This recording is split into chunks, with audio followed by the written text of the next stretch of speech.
Min stefar stod og drak der på Trianglen. Hvad det hedder... Sammen med min lillesøster. Min mor var jo skrevet med en anden mand igen. Og min lillesøster, som jo ikke er her i dag. Desværre. Det er jo sådan et eller andet gen, vi har i min familie. Vi drikker os ihjel eller et eller andet. Men så må man jo bryde det. Det mønster. Det er jo et mirakel.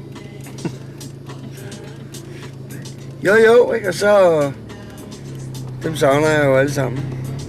Men der er ingen grund til at fortsætte. Så nu har vi brudt det. Nu er vi herhjemme. Det var her, Pusher 2 blev optaget. Ja, men det er altså huset. Nå. Det er min kæreste.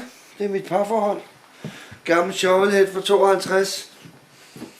Hun svarer ikke igen. The more I learn about women, the better I like my Harley. Og det er så rart at vågne om morgenen, mand. Og der er ro. Og det er mig, der styrer mit liv, mand. Altså, jeg kan godt for mig, at de fleste kærester, jeg havde haft, mand, det var sådan et eller andet forkvaklet noget, hvor fordi jeg ikke kunne stå på mine egne ben, man.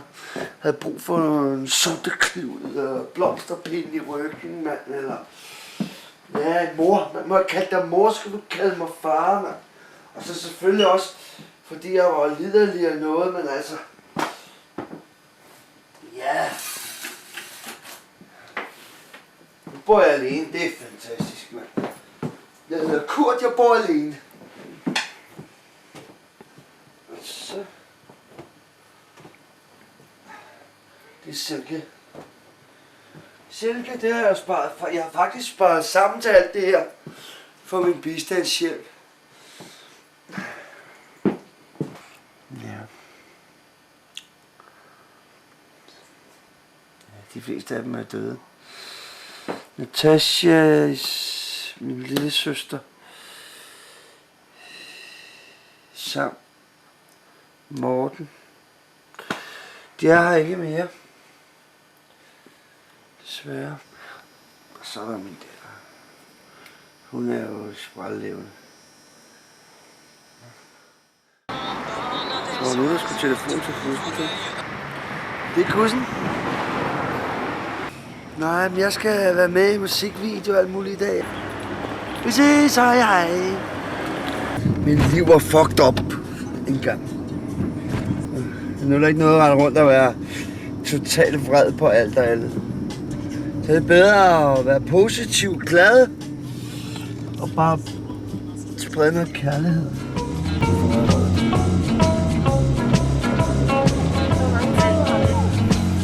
Ja, hurtigt bevægelser.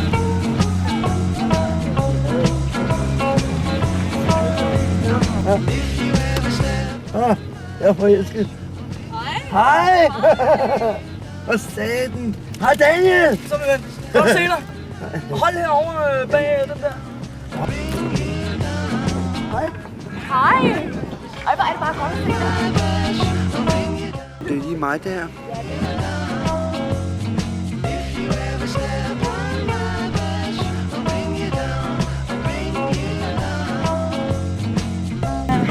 Kommer der kaffe med flere damer, man?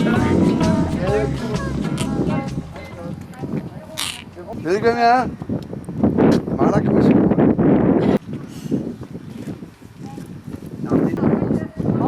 Jeg får altså lyst til noget sødmælk nu. Skal jeg ikke smøre dig ind? Seriøst? Jeg tror, jeg graver. Jeg har da godt lige smørt i benet. Jeg siger altid nej de første 14 dage. Dengang man var gangster, du så. Der havde det været lidt sjovere det hele. Det er ikke sådan en dame, jeg skal have jo. Det er det sgu ikke. Ikke mere.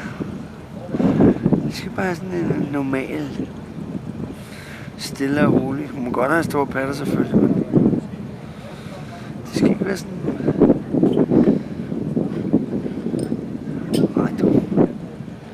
Får man 60 dage for vold mod politiet, mand, så er de jo skrevet, når man kommer ud. Har de fundet en anden? Ikke, nej, det var bare sådan et eksempel. Jeg skal heller ikke slå på politiet.